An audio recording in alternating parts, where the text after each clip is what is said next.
Mga ka-Reels, ito ang posibleng dahilan kung bakit wala ka pang ads on Reels. Makinig po kayong mabuti mga ka-Reels, lalo na sa mga baguhan na viewers dyan at mga baguhan na content creator natin. Ang ads on Reels po ay ibinibigay po yan or by invitation lang po iyan ni Meta. Kaya kung papansinin nyo, hindi nyo nakikita sa inyong dashboard or monetization tools ninyo. Ang ads on Reels kasi by invitation lang po yan ni Meta. So makikita mo lang yan dyan sa Reels sa monetization tools nyo kapag isa ka na sa na-invite or monetize ka na dito. Unang dahilan kung bakit wala ka pang ads on Reels, siguro dahil hindi ka consistent mag-upload ng mga videos araw-araw. Para ma-meet natin ang criteria ni Meta, kailangan mag-upload ka kahit isang video sa isang araw. Ang importante, araw-araw ka po nag-a-upload ng videos para makita ni Meta na active ka as a content creator.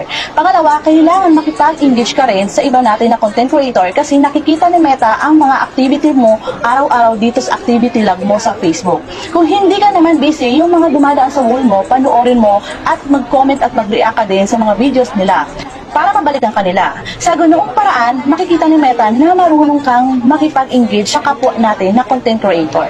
Kaya posible na ma-invite ka ni Meta dahil dyan. Alam niyo po ba, ang ads on Reels ay hindi basta-basta yan. Kailangan nating bigyan ng effort. Lalo na ngayon, pahigpit na ng pahigpit si Meta. Binibigay yan lang sa kapag nakita niyang deserving ka at sinusunod mo ang community guideline sa Facebook.